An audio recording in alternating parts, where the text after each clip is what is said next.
My professional life seemed destined to have one foot in Silicon Valley and the other in Hollywood.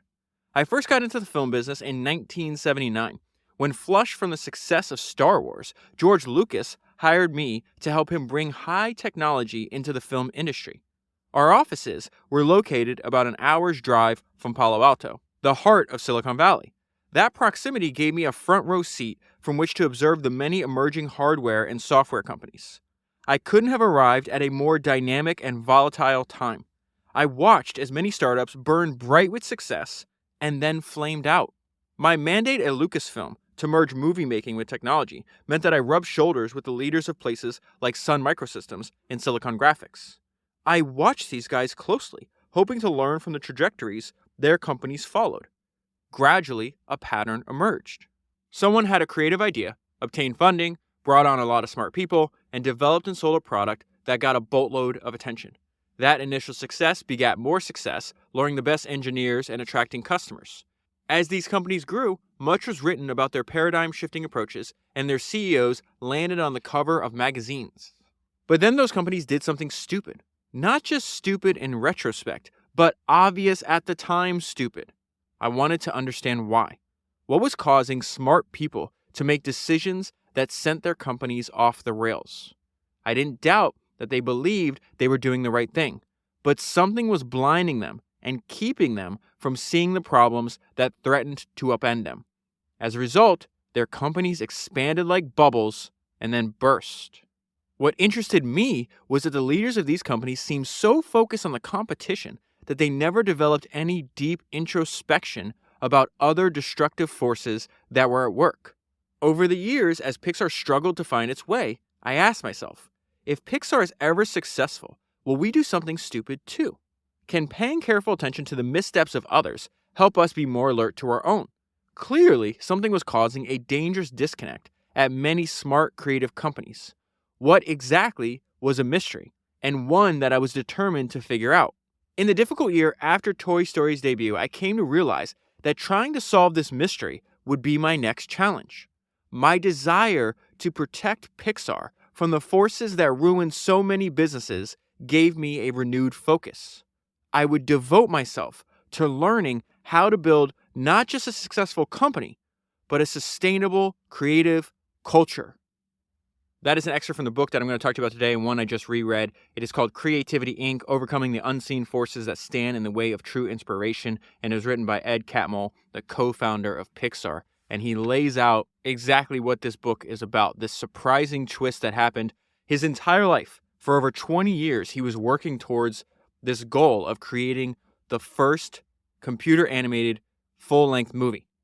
He accomplishes that goal when Toy Story comes out, a movie that almost 30 years after it came out, I'm still watching it with my kids. It was one of the biggest movies of the year, a massive success. The next week, Pixar IPOs. I think it's the biggest IPO of that year. We'll get to that story later on in the book. And yet, to Ed's surprise, was the hollow, adrift feeling he felt after he accomplished what he thought he wanted to accomplish. And so this book tells the founding story of Pixar, tells the story of Ed's life, but it also talks about what do you do after you get everything that you thought that you wanted to get. It is a fascinating look into a founder's psyche. I want to jump into his childhood and his childhood heroes and the people that inspired him to want to achieve that goal in the first place. This would be Walt Disney and Albert Einstein. When I was a kid, I used to plunk myself down on the living room floor a few minutes before 7 p.m. every Sunday, and I'd wait for Walt Disney. I was transfixed by what I saw. Each week, Walt Disney himself opened the broadcast of The Wonderful World of Disney. Standing before me, he would demystify the Disney magic. He'd explain the use of synchronized sound in Steamboat Willie, or talk about the importance of music in Fantasia. And he always went out of his way to give credit to his forebears, who had done the pioneering work upon which he was building his empire. Each week, Disney created a made-up world, used cutting-edge technology to enable it, and then told us how he had done it. 40 years later, that is exactly what Ed Catmull did in his career, but is also doing in his book. He created a made-up world, used cutting-edge technology, and then told us how he did it. Walt Disney was one of my two boyhood idols. The other was Albert Einstein. Disney was all about inventing the new. He brought things into being, both artistically and technologically, that did not exist before. Einstein was a master of explaining that which already was. I read every Einstein biography I could get my hands on. I've already made one episode on Einstein. It was episode 187. If you haven't listened to it, I have a bunch of unread Albert Einstein biographies myself. I will eventually get to them and make episodes on them as well. Back to this. Both Einstein and Disney inspired me, but Disney affected me more because of his weekly visits to my family's living room. Disney's animators were at the forefront of applied technology. Every time some technological breakthrough occurred, Walt Disney incorporated it. I wanted to climb through the TV and be part of his world. And what's fascinating is when he tries to become an animator, Ed realizes, oh, wait, I'm actually not talented. I can't do this. I can't draw. So he has to find another way in, which is fascinating. And that's obviously through computer animation. I'll get there in 1 second. But his first piece of advice, we come across his first piece of advice that he's going to repeat a few times throughout the book. And that is when you are faced with a challenge, you just have to get smarter. And so he ties that idea back into another event that happens in his early childhood. And that is when the Soviets launch the first satellite, which is Sputnik, into Earth's orbit. And so the U.S. government's response to this is something that Ed is going to use in his own career. It says the United States government's response to being bested was to create something called ARPA. So that's the Advanced Research Project Agency, the precursor to DARPA. Their goal was to support scientific researchers in America's universities in the hopes of preventing what they termed, quote unquote, technological surprise. That is a great phrase, technological surprise. By sponsoring our best minds, we'd come up with better answers. That was what ARPA believed. I still admire that enlightened reaction to a serious threat. We'll just have to get smarter.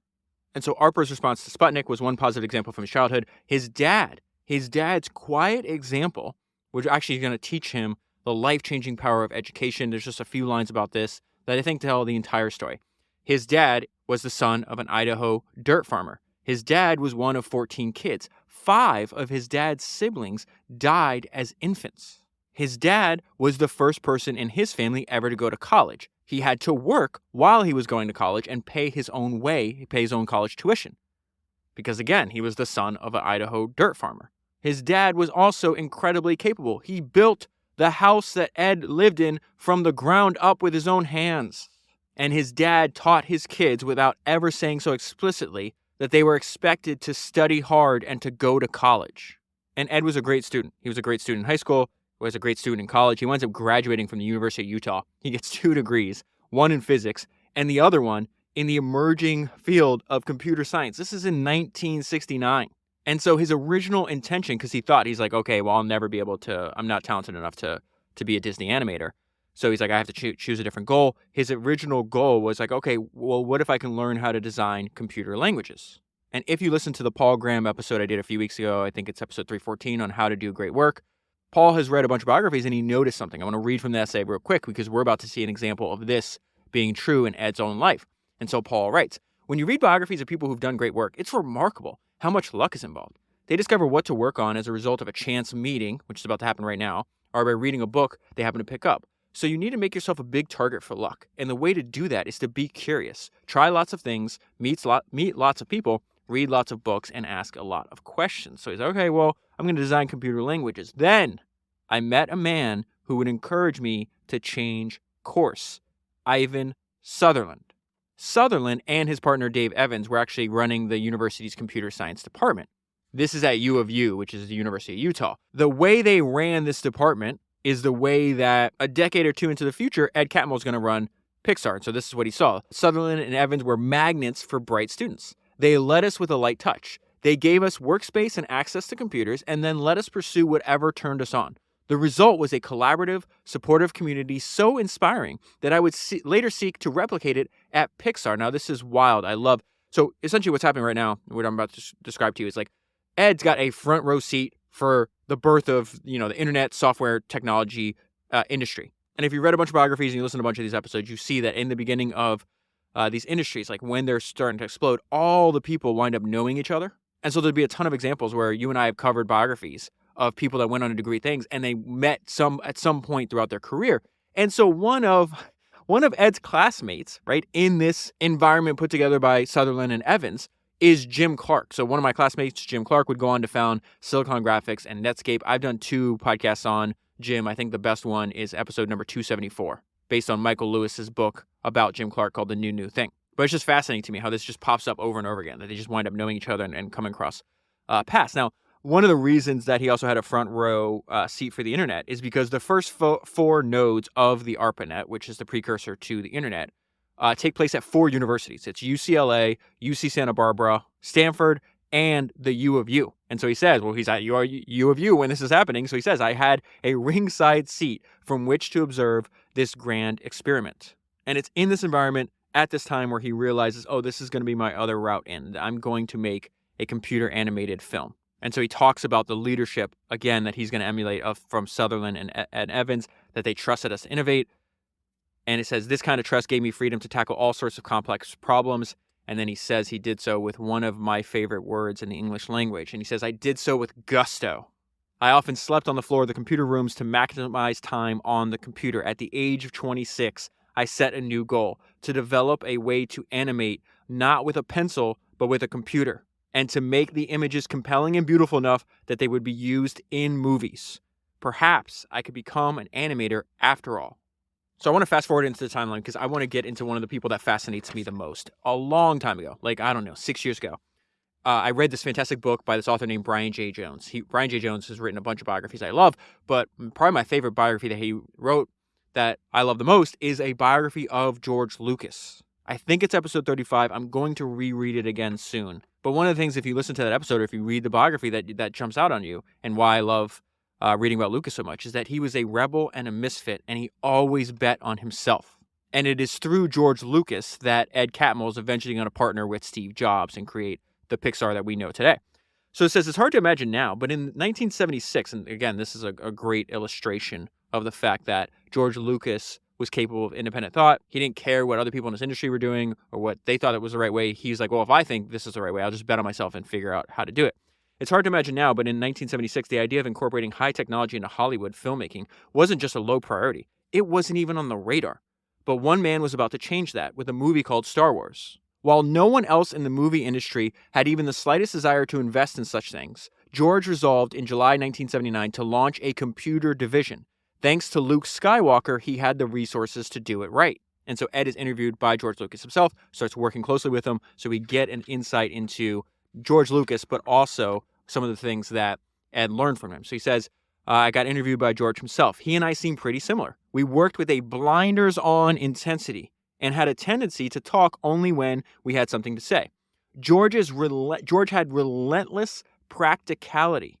He wasn't some hobbyist trying to bring technology into filmmaking for the heck of it. His interest in computers began and ended with their potential to add value to his filmmaking process.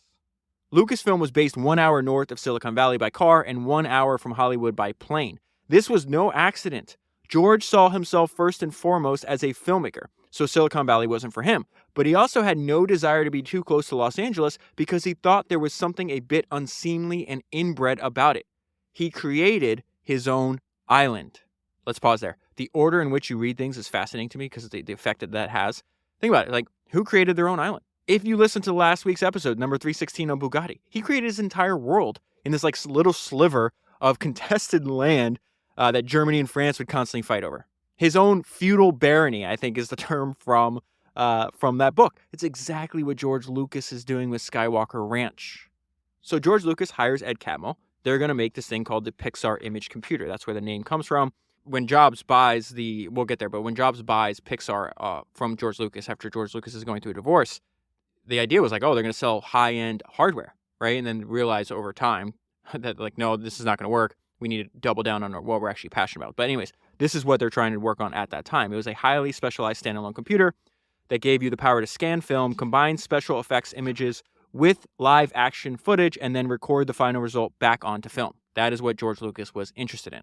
And so there's a series of people that Ed Catmull, throughout his life, will work closely with. He'll observe and try to learn everything from. He's really interested in management because he knows he's going to have to do that, but he doesn't think he's actually qualified. He's like, is this a skill I can actually figure out and learn on my own? And so he has an entire part, which is fantastic, talking about what he's learning from working directly under George Lucas. I saw that his ways seemed to reflect some of the philosophy that he had put into Yoda. Just as Yoda said things like, do or do not, there is no try, George had a fondness for folksy analogies that sought to describe neatly the mess of life. He would compare the often arduous process of developing his 4,700-acre Skywalker Ranch compound, that's incredible, to a ship going downriver that had been cut in half and whose captain had been thrown overboard. We're still going to get there, he would say. Just grab the paddles and let's keep going. Another one of his favorite analogies was that building a company was like being on a wagon train headed west. On the long journey to the land of plenty, the pioneers would be full of purpose and united by the goal of reaching their destination. Once they arrived, he'd say, people would come and go, and that is as it should be. But the process of moving towards something, of having not yet and of having not yet arrived, was what he idealized. And so on the second or third reading of that sentence, it's interesting. I'm going to pause there. I'm not done with this section, but this idea of, hey, we're moving towards something, but we haven't not yet arrived is what is like George's like ideal scenario. That's interesting because Ed arrives at his goal and he finds he's like lost, and he doesn't use the word depressed, but that's definitely the way, like if you read between the lines, that's what he's inferring. And I've talked to a ton of founders, after they sell their company or whatever the case is, they're rich as hell. And yet they're like, why am I depressed? Like, what is happening? It's like, well, you need a new mission. There's a great line, again, going back to the Bugatti book. Maybe my all-time favorite quote in that book says, a human life by its very nature has to be devoted to something or other, to a glorious or humble enterprise, an illustrious or obscure destiny. This is a strange but inexorable condition of things. And when you lose your mission, it doesn't matter how rich you are, you're going to feel depressed and adrift, just like Ed Catmull does. Let's go back to George Lucas. George thought in terms of a long view. He believed in the future and his ability to shape it. And so that line, right, he believed in the future and his ability to shape it. My favorite line in George Lucas's biography that I read is that George Lucas unapologetically invested in what he believed in the most, himself. That's exactly the same idea that we see in this book, Creativity, Inc. As a young filmmaker in the wake of American Graffiti's success, he was advised to demand a higher salary on his next movie, which would be Star Wars. That would be the expected move in Hollywood. Bump your quote. Not for George, though. He skipped the raise altogether and asked instead to retain ownership of licensing and merchandising rights to Star Wars. The studio that was distributing the film readily agreed to his request, thinking that it was not giving up anything. George would prove them wrong, setting the stage for major changes in the industry that he loved. He bet on himself and won. Okay, so I want to get into what set the stage for Ed to actually begin his partnership with Steve Jobs. Now, the crazy thing, and the end of this podcast is really like a second podcast, because first of all, you should buy Creativity Inc., especially if you're managing a team. And I would read like each chapter, probably like maybe one chapter a week, and really think about like what he's talking about. But even if you didn't do that, I would buy it just to read the afterword, which I think is like 15 pages about his relationship with Steve Jobs. And why that is so important is because Ed was actually partners. He worked with Steve for 26 straight years. Nobody else worked continuously for Steve for that amount of time. So he has a special insight into what I would argue is, the greatest entrepreneur to ever do it. But there's something that Steve said one time, and I wonder if he learned it from Ed, which was that the storyteller is the most powerful person in the world. In fact, when I got to this section, I also thought about Don Valentine was the founder of Sequoia Capital. And he also invested money into Apple in the early days, but he said something that was fascinating. It was why is that important to you and I? Because Don Valentine said, the art of storytelling is incredibly important. Learning to tell a story is critically important because that's how the money works. The money flows as a function of the story. And so Ed is making like these little, I don't even call it short films. I don't know what you would call them. But he notices something I just want to pull out, and then we'll get into where Steve Jobs comes into the story. And he says, this is a phenomenon that I would notice again and again throughout my career. For all the care you put into artistry, visual polish frequently doesn't matter if you are getting the story right. So he's going to talk about the story is king over and over again in this book. So George, this is 1983, George and his wife are splitting up, and he's got to do a divorce settlement, and that is severely affecting his cash position at his company. He's got to sell a bunch of assets to fulfill this divorce settlement, and Pixar is going to be one of those assets. Here's the problem. Nobody wants to buy Pixar. They were shopped to over 20 prospective buyers, and none of them bit. At the last minute, General Motors comes in and is like, okay, we'll take it off your hands. And then 1 week before that deal was supposed to be signed, they back out and that deal falls apart. And this is what Ed Catmull says. To this day, I am thankful that deal went south because it paved the way for Steve Jobs. I first met Steve in February of 1985. Steve was still, this is really important to note, Steve is still at Apple the first time. When he discovers, he's like, oh, these guys are way ahead of everybody else. And so he actually tries to get Apple before he gets kicked out to buy these guys. This is hilarious. So this is what meeting This is what a meeting with a young Steve Jobs was like. We met in a conference room with a whiteboard and a large table surrounded by chairs. Not that Steve would stay seated for very long. Within minutes, he was standing at the whiteboard. I remember his assertiveness. There was no small talk. Instead, there were questions. Lots of questions. What do you want? Where are you heading? What are your long-term goals? He used the phrase insanely great products to explain what he believed in. I want to pause there because this has come up a bunch of times where if you have a singleness of purpose, makes it really easy for other people to understand you, makes it really easy for other people to interface with you. And if they can understand you and they can interface with you, it makes it easier for them to help you. That Steve just summarized his entire approach, his North Star, what was important to him. And it's something he talked about. I think he's 30 at this point in the story. Something he talked about. He used that same phrase when he was in his 20s. He used it before he was going to die. All he cared about was making insanely great products. Steve was prioritizing clear communication to make it easy for you to interface with him and to help him. You want to make insanely great products? Come with me. And he does it in 3 words. That is genius. Back to this. Clearly, he was the sort of person who didn't let presentations happen to him, and it wasn't long before he was talking about making a deal.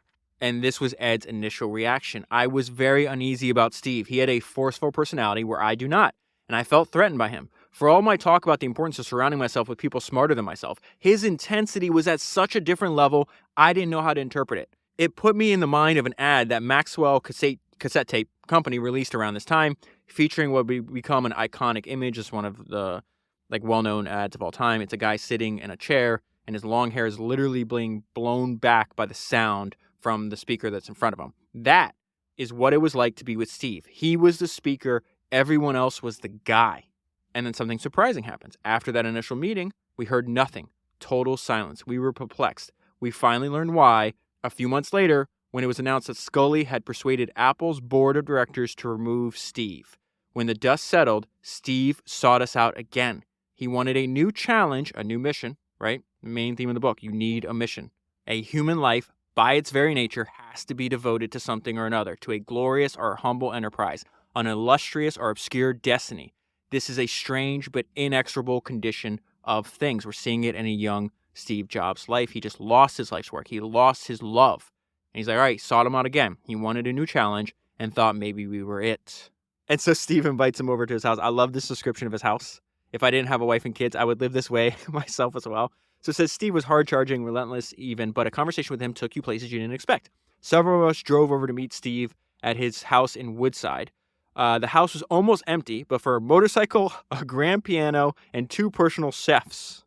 And so there's this slow process of them getting to know each other, seeing, okay, can we be long-term partners? Steve is not going to try to buy, I mean, you already know this. He's not interested in I'm going to buy a business and then flip it in 2 years. He's not interested in that at all. He wanted to build great products. And so this was fascinating because it gives you an insight into a young Steve Jobs. I met with Steve and gently asked him how things got resolved when people disagree with him.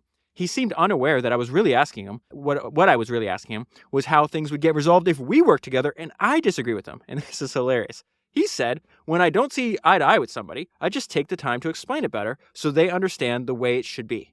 And so again, go back to this idea that Steve made it really easy for you to interface with him. He was really upfront about what was important to him, so much so that one of Steve's attorneys, so they're about to close this deal, right? This you have to remember this line for later when we get to the afterword.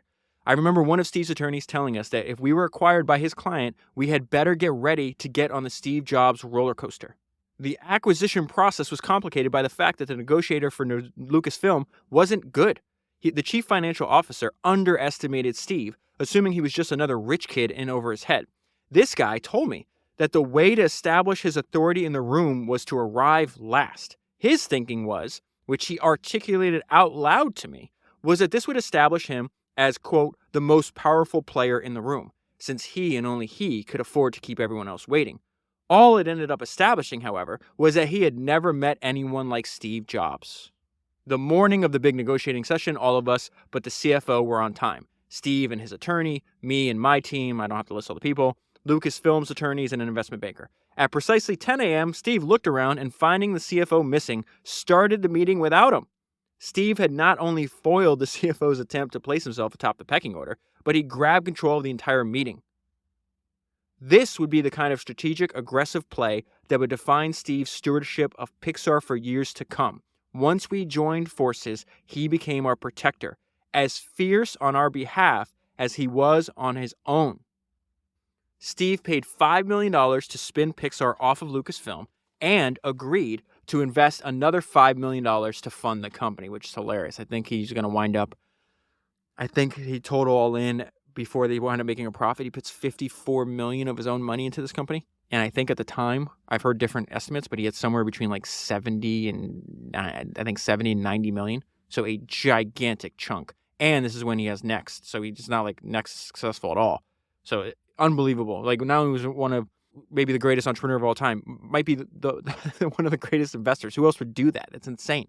But he's just investing a huge chunk of his net worth into this company, which he didn't know at the beginning. Again, after we signed our names, Steve pulled me and Alvy aside, put his arms around us, and said, whatever happens, we have to be loyal to each other. The feisty little company called Pixar had been born. Now, what's fascinating about this part of the book is you just see how different things can be and how they change and evolve over time. This is who Steve's partnering with, right? This is who Steve's going to put almost all of his net worth into. And so he says, there's nothing quite like ignorance combined with the driving need to succeed to force rapid learning.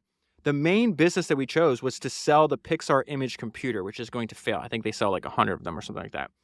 The problem was we had never manufactured or marketed a high-end machine before. We had no salespeople. We had no marketing people. I had never been responsible for a profit and loss statement. I knew nothing about how to manage inventory. And so this entire time, Ed is telling the story of like just having to learn on the fly. And he's observing how all these other leaders, bosses he's had in the past, from like George Lucas, realizing, hey, I can't really interact the way that Steve interacts with people. And so he comes across the work of W. Edward Demings, who is an American working in Japan, actually helping the Japanese like manufacturing industry. Companies like Toyota and Sony are going to use Demings' ideas. And so Ed realizes, hey, I can actually use Demings' ideas. Like I treat them as metaphors, I can use them in my work. And so he identifies what he feels are the most important ideas, the ones that he could use. The essence was this: the responsibility for finding and fixing problems should be assigned to every employee. If anyone at any level spotted a problem, Deming believed they should be encouraged and expected to stop the assembly line. Deming's approach gave ownership of the responsibility for a product's quality to the people who were most involved in its creation. My approach to managing Pixar going forward was to be guided by the central tenet: you don't have to ask permission to take responsibility. And so for many years, they don't even know what their business is going to be. They go through a bunch of different products and business models. And so he's talking about this time. My memory of that period is that it was one of constant searching for a business model that would put us in the black. There was always reason to believe that the next thing we tried would be the thing that finally worked. We were just hemorrhaging money.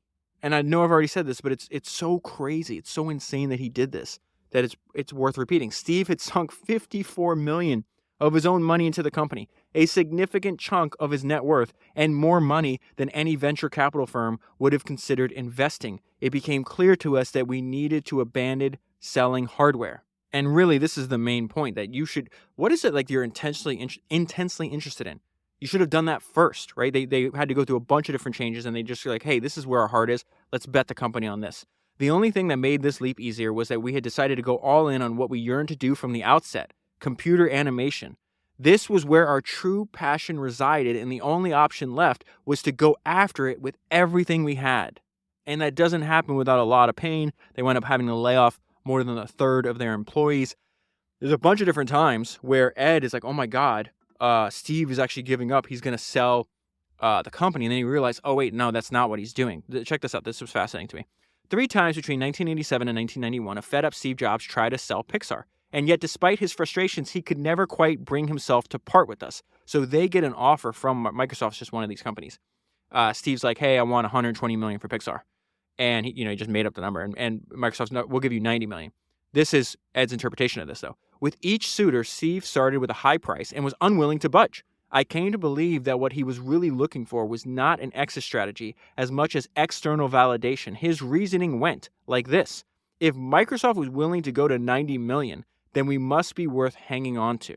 Remember, this is a company that Steve is going to sell a few years from now to Disney for $7.6 billion.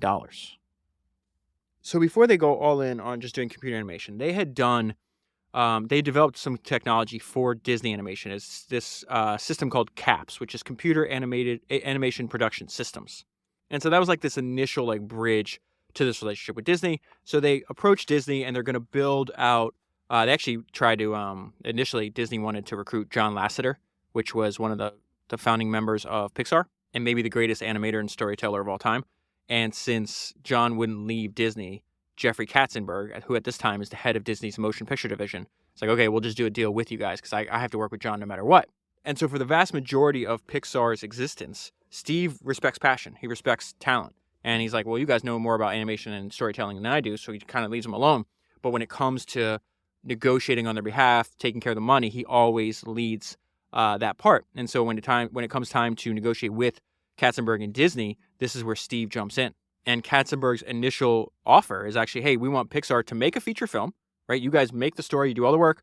We're going to own it because we're going to distribute it. And remember, there's a $54 million hole in Steve Jobs' pocket when he says this. Steve's rejected Jeffrey's logic that since Disney was investing in Pixar's first movie, it deserved to own our technology as well.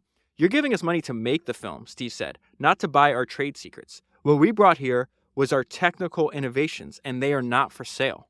And Steve was willing to walk away on that specific point, so Jeffrey gives in. 1991, they strike a 3-picture deal where Disney is going to say, okay, we're going to provide the financing and they're going to distribute the movie. But here's the problem. They just signed a deal where they're saying, hey, we're actually embarking on something we know very little about because since we're using computer animation, there was no one else to ask for help because no one had ever done this before. There's a famous quote that I read in one of the biographies of Steve Jobs where he said the only time he ever saw an entire company of A players was in the early days of Pixar. I think they had like 400. I can't remember if it was like 200 or I want to say 400 people. That's the way I remember it. They had like 400 people and every single one was an all-star because they're doing something for the first time. And the first movie they make is Toy Story. And like I said earlier, I just rewatched this, in the last 12 months ago, something like that. It is still excellent. It's incredible how well that movie holds up. So they go through the process of building this, right? And then Steve throws them a curveball. He says in the book that if you're going to work with Steve, he's just going to throw a curveball. So you're going to have to realize that. And so Steve meets with John and John Lasseter and Ed Catmull. He's like, okay, Toy Story's almost ready. We're going to go public. And they're like, what? And so hell no, we can't do this. And it says Steve disagreed. This is our moment, he said. And then he lays out his logic. Let's assume that Toy Story is a success, he said. And let's actually assume it's a big success, he said. When that happens, Disney CEO Michael Eisner, who's at the time, will realize that he has created his own worst nightmare, a viable competitor to Disney. This is all Steve's logic, okay? Steve predicted that as soon as Toy Story came out, Eisner would try to renegotiate our deal and keep us close as a partner. In this scenario, Steve said, he wanted to be able to negotiate better terms. Specifically, he wanted a 50-50 split with Disney on the financial returns. I think at this time it was like 90-10 or 85-10, something like that. So if Disney's getting they're putting up the money, they're distributing it, they're getting the vast majority of the money. Steve's like, we can't run a business that way. We need 50% of the profit, and to do that, we need to be able to put up 50% of the money for the movies. In order to fulfill these terms, we would have to be able to put up cash for our half of the production budgets, a significant amount of money. And to do that, we would have to go public, he said. And this is the crazy thing. It's like Babe Ruth calling a shot, right? He says, we're going to go public 1 week after Toy Story opened because he believed, he watched Toy Story. In fact, when I was reading, I read a bunch of biographies on Larry Ellison years ago, and Larry Ellison was best friends with Steve Jobs. And he said that Steve was obsessed with Toy Story, that he'd make Larry Ellison watch it like 30 times. It was crazy. So he's like, oh, this is a hit. Like, this is going to be a smash. Toy Story drops on, I think, that Thursday. We're going to go public the Thursday after that, if I'm remembering this correctly. So he says we would go public 1 week after Toy Story. Steve turned out to be right. As our first movie broke records at the box office, all of our dreams seemed to be coming true. And then our initial public offering raised nearly $140 million for the company, the biggest IPO of 1995. And a few months later, as if on cue, Eisner calls, saying that he wants to renegotiate the deal and keep us as a partner. He accepted Steve's offer of a 50-50 split. I was amazed. Steve had called this exactly right. And so this is when we go into the surprising part. It's surprising to anybody that hasn't experienced this firsthand, but extremely common, that if it happens to a bunch of people, you might find yourself in this position one day. And I think reading Ed's book and just knowing this exists in a bunch of forms is very helpful. It's the fact that he got everything he possibly wanted. Could never expect, that he created the world's first computer animated movie. And it's one of the most successful movies of all time. His company is now a 50-50 partner with Disney, who he idolized since he was like 12. And yet he feels completely empty and adrift inside. And so he has to pick a new mission. So Ed's goal after Toy Story, after feeling, down and depressed, how could we enable the talents of these people to keep them happy and not let the inevitable complexities that come with any collaborative endeavor undo us along the way? This was the job that I assigned myself, the mission that he assigns himself, and the one that still animates me to this day. And so that is the main crux of the book. It's like he's got all these ideas on how to make a sustainable, creative environment. So I'm just going to pull out a couple ideas. This idea will stick with you. It is probably the two sentences or the sentence that I remember the most from reading this book 5 or 6 years ago. So they're talking about they started Toy Story 2. The movie was so bad, they had to fire the team, the director and the team, and give it to, I think John Lasseter fixes it, right? It's extremely painful, time-consuming, expensive. I'm giving you the punchline here, though, right? So it's like, remember that the spine of the story, that Woody, his dilemma was to stay or to go, was the same before and after that we worked on it. One version didn't work at all, and the other was deeply emotionally affecting to the audience. Why? Talented storytellers had found a way to make viewers care, and the evolution of this storyline made it abundantly clear to me. This is the maxim. This is the punchline. This is the most important part. If you give a good idea to a mediocre team, they will screw it up. If you give a mediocre idea to a brilliant team, they will either fix it or throw it away and come up with something better. The takeaway here is worth repeating. Getting the team right is the necessary precursor to getting the idea right. That insight, that it's people over everything, right? Go back to Steve Jobs' idea. This is the only company he's ever seen that has a team full of A players. They're betting everything on the talent that they have. That idea causes him to completely redo the entire organizational structure of the company. Some points, even though they're creating movies in a like a brand new way no one's ever done before, they started copying some ways that other like movie studios were set up. He's like, this doesn't make any sense. We had a development department that was charged with seeking out and developing ideas to make into films. Now I saw that this made no sense. The new goal: find, develop, and support good people, and they in turn will find, develop, and own good ideas. Now here's a problem though. You go all in on talent. Well, these super like A players, aggressive people that are completely addicted to their life's work and achieving excellence, right? They tend to be workaholics. That can be excessively dangerous. In fact, when they were going through this, because they had a deadline for Toy Story 2, an overworked employee actually drives up, parks the car, and I think his wife is working there as well. And she goes, "Oh, how was the drop off? Like you dropped our baby off at daycare. How was that?" And he's like, "Oh my God." He had left the baby in the back seat and the baby almost died. And Ed realizes, oh my God, what kind of environment am I building here? We were almost, like, the direct result of pushing everybody to their absolute limits. We almost killed a baby. And so this causes him to change the way things are done as well. A motivated workaholic workforce pulling together to make a deadline could destroy itself if it's left unchecked. Though I was immensely proud of what we had accomplished, I vowed we would never make a film that way again. It is my job to protect our people from their willingness to pursue excellence at all costs. This is trickier than you might think. Pixar's people are ambitious high achievers who want to do their best and then some. But if we are in this for the long haul, remember going back, Ed treats the world like a classroom. Every single experience he has, he learns from it. What did he tell us a couple chapters ago? George Lucas had this insane long view of everything. And so Ed's grabbing that idea from Lucas and applying it here.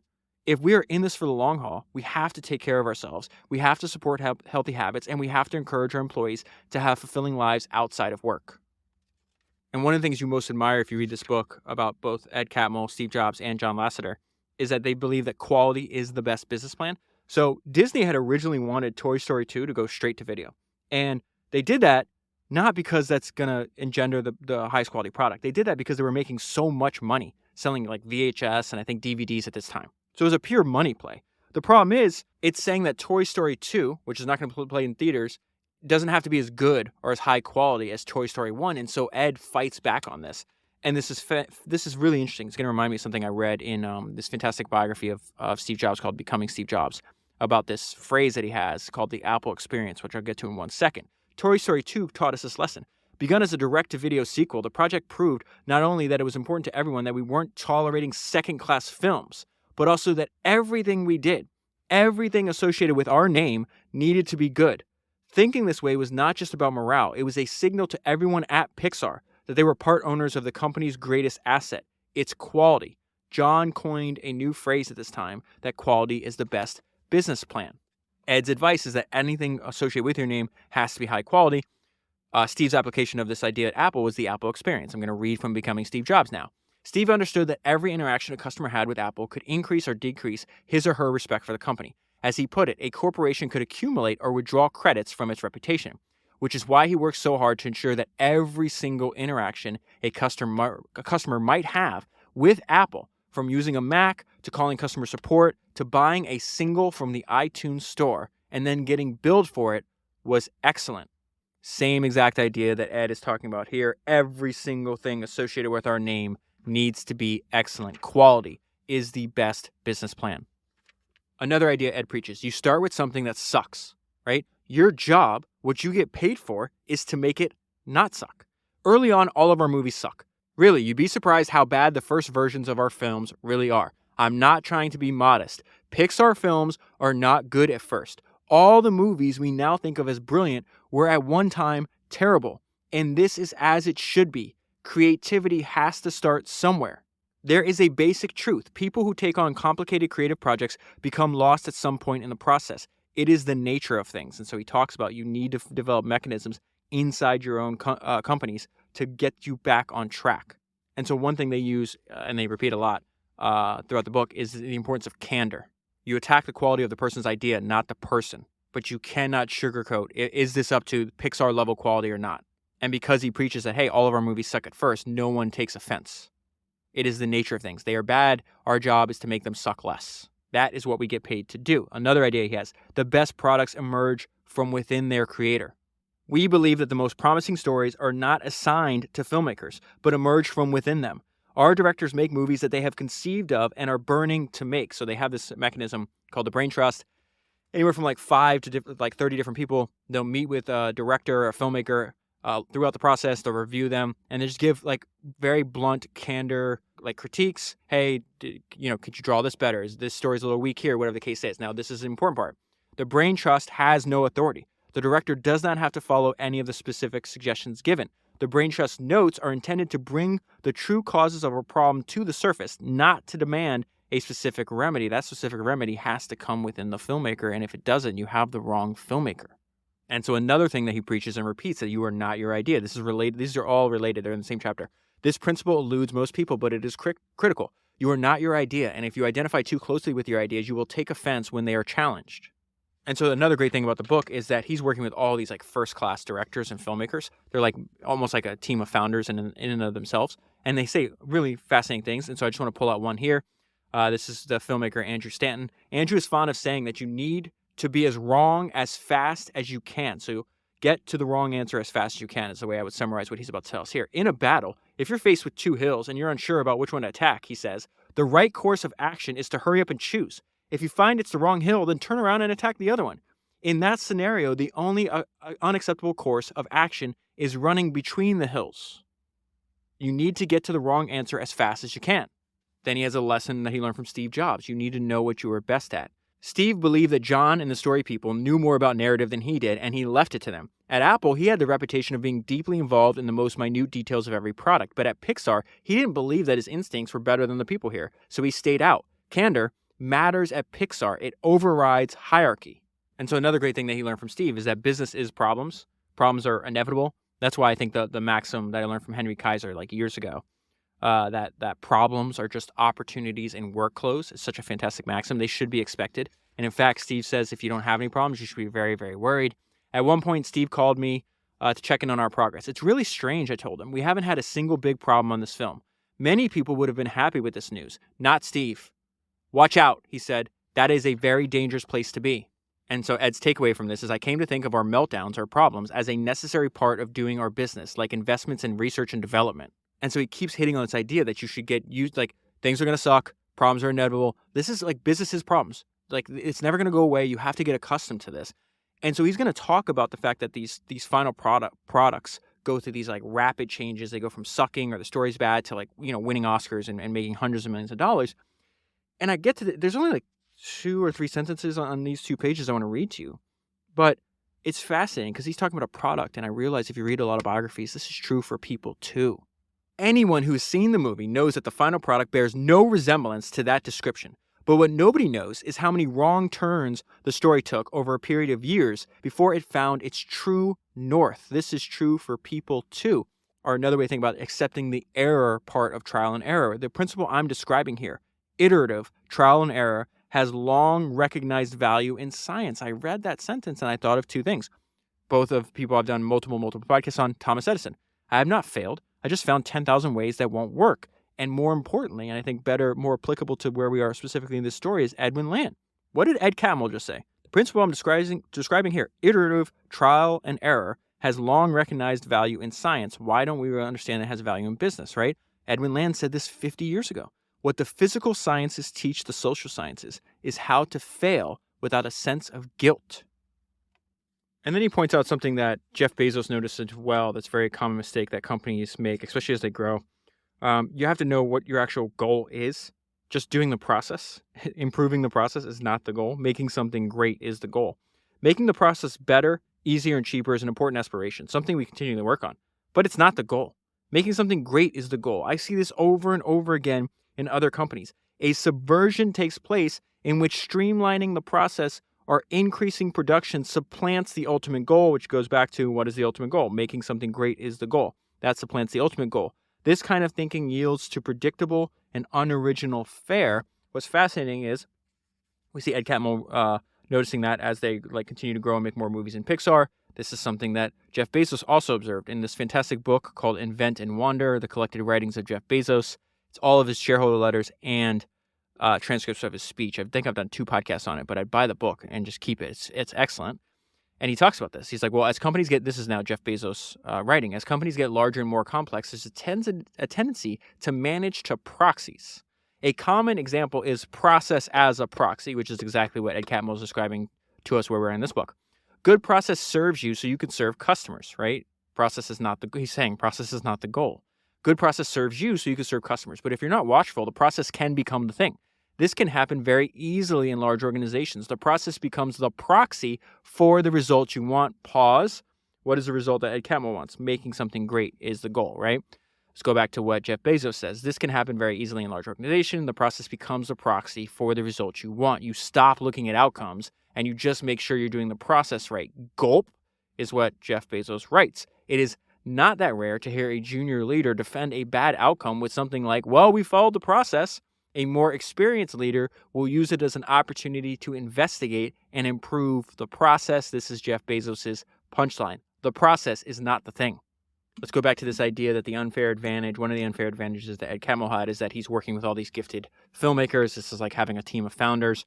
There's another great idea that I thought was interesting from this filmmaker named Brad Bird, and he talks about that your organization is an ecosystem. You need stress. It needs stress to survive.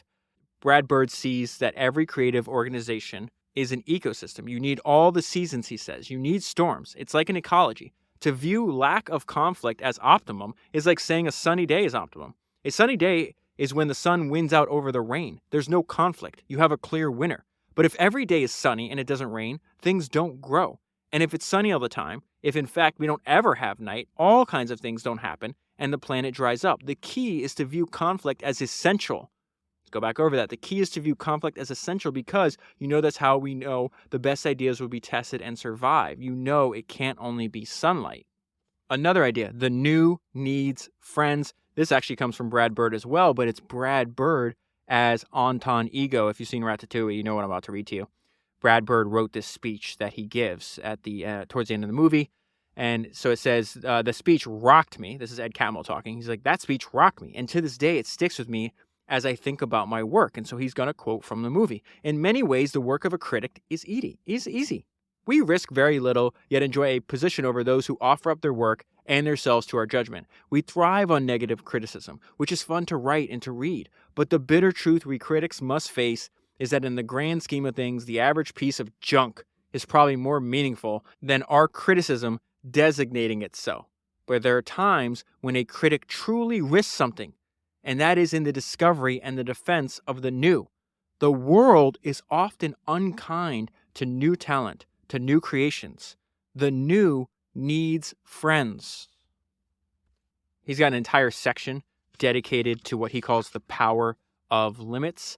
He says limits that we impose internally can be a tool to force people to amend the ways they are working and to invent another way. We must think of smarter ways to work. Limit forces us to rethink how we are working. And this is why it's so important. The demand for resources is literally bottomless. Unless you impose limits, people will always justify spending more time and more money by saying, we're just trying to make it a little better. It is impossible to do everything on your list. So you need to set a deadline, which then forces a priority-based reordering of your list, followed by the difficult discussion of what on this list is absolutely necessary. Another great line, again, this book is full of them. Companies, like individuals, do not become exceptional by believing they are exceptional, but by understanding the ways in which they aren't exceptional. This is another great thought and something that you see in the arc of a human life through reading biographies. I've known many people I consider to be creative geniuses, yet I can't remember a single one who could articulate exactly what this vision was that they were striving for when they started it. Creative people discover and realize their visions over time and through dedicated, protracted struggle. Going back to another piece of advice from these gifted filmmakers, from this team of founders that he has around them, this is one of my favorite metaphors for building a business I have ever read. It stuck with me from years ago, and it's from Andrew Stanton. If you're sailing across the ocean and your goal is to avoid weather and waves, then why the hell are you sailing? You have to embrace that sailing means that you can't control the elements and that there will be good days and bad days, and that whatever comes, you will deal with it because your goal is to eventually get to the other side. You will not be able to control exactly how you get across. That's the game you decided to be in. If your goal is to make it easier and simpler, then don't get in the fucking boat. I added that emphasis, by the way. That curse word is not in the book, but I think it just makes that fantastic metaphor even better. It goes into this new challenge when Steve decides to sell Pixar to Disney. Ed Catmull and John Lasseter are going to be head of Pixar and Disney Animation.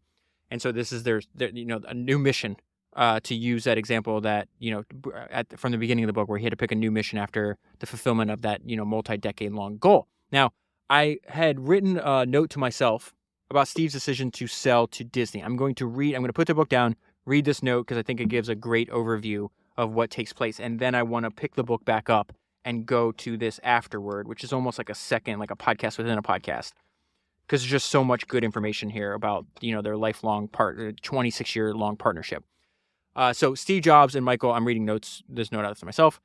This is from other books that I've read about the sale to Pixar. Steve Jobs and Michael Eisner were like oil and water. They could not get along. A few years later, negotiations broke down between them, and Pixar started looking for other partners. Then Michael Eisner gets fired. The new CEO of Disney is Bob Iger.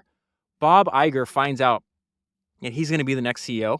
His first phone call he makes to his daughters to let them know. The second person he called was Steve Jobs, and he told Steve Jobs that he valued Pixar and he wanted to make a deal. This is now a direct quote from Bob Iger explaining why he felt Disney needed to buy Pixar. He says, Michael Eisner didn't understand that Disney's problems in animation were as acute as they were. They manifested itself in the way he dealt with Pixar. He never felt he needed Pixar as much as he really did. Every negotiation needs to be resolved by compromises. Neither one of them, Eisner or Steve Jobs, is a master of compromise. But wait a minute. How did Bob come to the realization that, rightfully so, that Disney needed Pixar? This was one of the most surprising things. He is at a random parade. So he's at Disney Hong Kong. He's watching a parade at Disney Hong Kong. This makes him realize how important Pixar was to Disney. Why? Because Iger realized that the only characters in the parade that had been created in the past decade were Pixar's. And he's standing next to Michael Eisner when this happened. So he says, this is now a direct quote from Bob Iger again. A light bulb went off. I'm standing next to Michael, but I kept it completely to myself because it was such an indictment of his stewardship of animation during that period. After 10 years of The Lion King, Beauty and the Beast, and Aladdin, there were 10 years of nothing. Another surprising thing is that Bob begins to negotiate with Steve to buy Pixar, and he does something very, very unusual. He actually does something that anybody negotiating would tell you never do. He tells Steve how badly Disney needs Pixar. And even more surprising, this actually works because this is how Steve reacted. So this is what Steve Jobs said. This is why I love Bob Iger. He just blurted it out. Now, that's the dumbest thing you could do when you enter a negotiation, at least according to the traditional rule book. He just put his cards out on the table and said, we're screwed. And I immediately liked the guy. That's why Steve is saying, this wasn't dumb on his part. I immediately like the guy because that's how I work too. Let's just immediately put all the cards on the table and see where they fall. Disney winds up purchasing Pixar for 7.6 billion, something like that. Most of that is in Disney stock. Steve Jobs this actually is the first thing that makes Steve Jobs a billionaire. He was a billionaire off of Pixar stock, not Apple stock. Steve Jobs was the single largest shareholder in Pixar. And after this deal, another interesting fact was that made Steve Jobs the single largest individual shareholder in Disney. So with that, let's go back to the book. Let's go to the afterword. It is called The Steve We Knew. Again, I think everybody should have, especially if you're managing other people, you should have a copy of Creativity Inc. I have the Kindle version, the hardcover version. I think I even may have the paperback version somewhere. Even just for the afterword, I think it's worth the price of admission, even though the other book, the main part of the book is excellent. I worked closely with Steve Jobs for 26 years. To this day, for all that has been written about him, I don't believe in any of it comes close to capturing the man I knew. I've been frustrated that the stories about him tend to focus so narrowly on his extreme traits and the negative, difficult aspects of his personality. Inevitably, profiles of Steve describe him as stubborn and imperious, and a man who held steadfastly and unwavering to his own ideas, refusing to budge or change, and who often tried to browbeat others into doing things his way. While many of the anecdotes people repeat about his behavior as a young executive are probably accurate, the overall portrait is way off the mark. This is the punchline. The reality is Steve changed profoundly in the years that I knew him. How could he not? Over 20 relentless learners, a relentless learner that refuses to quit. 26 years he knew Ed Catmull. Of course he's going to change and get better at what he needs to do to accomplish his goals. The word genius is used a lot these days. Too much, I think. But with Steve, it's actually warranted. Still, when I first came to know him, he was frequently dismissive and brusque. This is the part of Steve that people love to write about. I realize that it is difficult to understand people who deviate so radically from the norm like Steve did. This narrative misses the most important story, and this is why I think the best biography of Steve Jobs I've ever written was as Becoming Steve Jobs, because it talks about this transformation that Ed got to witness firsthand. In the time I worked with Steve, he didn't just gain the kind of practical experience you would expect to acquire when running two dynamic, successful businesses. He also got smarter. He became fairer and wiser, and his understanding of partnership deepened. This shift didn't lead him to abandon his famous commitment to innovation. It solidified it. And I think Pixar played a role in that development. Remember, in the late 1980s, when Pixar was founded, Steve was spending most of his time building Next. At Pixar, none of us, including Steve, knew what we were doing. Steve would overreach in early negotiations with customers. And sometimes this backfired. Steve had overreached, his behavior would create ill will, and he later told me that he had learned from this. In those early days, Steve sensed that there was something quite special going on at Pixar, but it frustrated him that he couldn't figure it out, and he kept losing money in the meantime. And so this is something that Steve knew. He had an expensive group that was ahead of its time. Could he this is something he didn't know. Could he hang on long enough for that potential to flower, especially if he didn't know if it would ever flower? What kind of person signs on for that? Would you? That is one of the most important sentences in the entire book because it forces you to stop.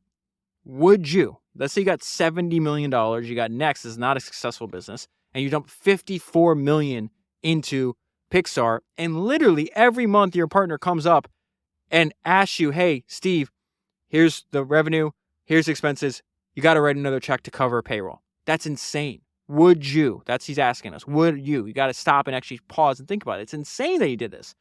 We tend to think of emotion and logic as two distinct, mutually exclusive domains. Not Steve. From the beginning, when making decisions, passion was a key part of his calculus. At Pixar, even when we were a long ways away from being in the black, that aggressiveness was tempered by his acknowledgement that we knew things about graphics and storytelling that he did not. He respected our determination to be the first to make a computer-animated feature. Even when we were unsure how to reach our goal, our passion was something Steve recognized and valued. That's what Steve, John, and I ultimately bonded over. Passion for excellence. A passion so ardent, we were willing to argue and struggle and stay together even when things got extremely uncomfortable. Excellence is the capacity to take pain, is the summary of that last paragraph. We bonded over a passion for excellence. The passion was so ardent, we were willing to argue and struggle and be in pain and stay together even when things got extremely uncomfortable. And we see that other people within Pixar were willing to push back and to, again, lead with passion, I guess is the way to think about this. On the movie A Bug's Life, the marketing people were in conflict with the filmmakers. The filmmakers wanted the widescreen format because it led to a better experience in the theater. The marketers, believing that consumers were less likely to buy a video with black bars on the top and bottom, argued that the widescreen format would mean a reduction in our DVD sales. Steve agreed with the marketing people. I took Steve around, then like a few weeks later, this happens. I took Steve around the offices so he could see some of the people working on A Bug's Life. The production designer was on the film was this guy named Bill Cohn. Bill was showing some images that happened to be in the widescreen format. Steve interjected that it was nuts for us to be making a widescreen movie. Bill came right back at him, explaining why the widescreen format was absolutely crucial from an artistic standpoint. An intense back and forth followed. It was definitely heated. Later, Bill came to see me looking rattled. Oh my God, I was just arguing with Steve Jobs. Did I blow it? On the contrary, I told him, you won. Steve had responded to Bill's passion about the issue. The fact that Bill was willing to stand up so forcefully and articulate for what he believed in showed Steve that Bill's ideas were worthy of respect. Steve never raised the format issue with us again. Ed's point with that story is this is in direct conflict with what was a popular narrative. Remember, this book is written like 2 or 3 years after Steve Jobs died. Upon meeting Steve, people generally had to become accustomed to his style. Brad Bird, the filmmaker, remembers a meeting during the making of the movie The Incredibles, soon after he joined the studio, when Steve hurt his feelings by saying that some of The Incredibles artwork looked kind of, quote, Saturday morning, a reference to the low-budget cartoons. In my world, that's kind of like saying your mama sleeps around, Brad said. I was seething. Brad came to understand, though, that Steve was speaking not as a critic, but as the ultimate advocate. The Incredibles, he was implying, had to reach higher. He was just saying that we have to show this is something bigger. And that epitomized Steve. Steve had a remarkable knack for letting go of things that didn't work. If you were in an argument with him and you convinced him that you were right, he would instantly change his mind. He didn't hold on to an idea because he had once believed it to be brilliant. Perspective is so hard to capture. I worked with Steve for more than a quarter century, longer, I believe, than anyone else. And I saw an arc to his life that does not accord with the one-note portraits of relentless perfectionism that I've read in magazines, newspapers, and even his own authorized biography. Relentless Steve, the boorish, brilliant, but emotionally tone-deaf guy that we first came to know, changed into a different man during the last 2 decades of his life. All of us who knew Steve well noticed that transformation. His experience with Pixar was part of this change. Steve aspired to create utilitarian things that also brought joy. It was his way of making the world a better place. That was part of why Pixar made him so proud, because he felt the world was better for the films we made. He used to say regularly that as brilliant as Apple products were, eventually they all ended up in landfills. Pixar movies, on the other hand, would live on forever. His role evolved during our time together. In the early years, he was our benefactor, the one who paid the bills to keep the lights on. Later, he became our protector, a constructive critic internally, but our fiercest defender to the outside. While he never lost his intensity, we watched him develop the ability to listen. More and more, he could express empathy and caring and patience. He became truly wise. The change in him was real, and it was deep. Shortly before his death, John had visited Steve for the last time. We sat for an hour talking about coming projects that he was so interested in. I looked at him, and I realized this man had given us, everything that we could ever want. I gave him a big hug. I kissed him on the cheek, and I said, "Thank you. I love you, Steve." The roller coaster came to a stop, and a good friend got off. But what a ride we had taken together. It had been one hell of a trip. And that is where I'll leave it. For the full story, highly recommend you buy the book. If you buy the book using the link that's in the show notes on your podcast player, you'll be supporting the podcast at the same time. That is 317 books down, 1,000 to go, and I'll talk to you again soon.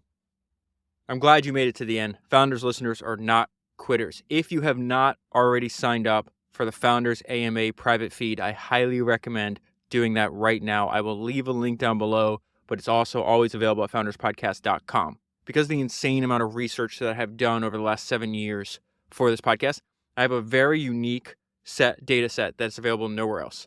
There's over 20,000. I've read over 100,000 pages. We're at like 315 books, something like that. I have somewhere between like 20 and 21,000 highlights and notes from this project. 90%, probably over 90% of my highlights and notes never make it onto the podcast. Yet the information contained in them is excessively valuable. So what I did is like I'm constantly getting questions all the time, right? And I look at them like they're unique prompts to try to get some of this information out of my head and out into the world so it's actually useful to you. And one way to do this so everybody benefits is by actually making a private AMA feed. So if you become a member, you'll be able to ask me questions directly. There's a private email address that you get in the confirmation email after you sign up. Do not share that email address because I read every single one of these emails myself.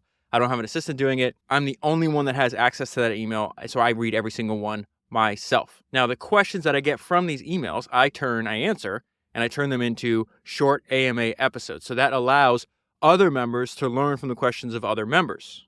You can also add a name and link to your website with your question so that other members can check out what you're working on. I've already heard from subscribers to the AMA feed that they've actually got new paying customers from people that discovered their business from an AMA question. I plan on making several new episodes every week. If you are an enthusiast of Founders Podcast, I highly recommend that you become a member. You can join by using the link that's in the show notes on your podcast player or by going to founderspodcast.com.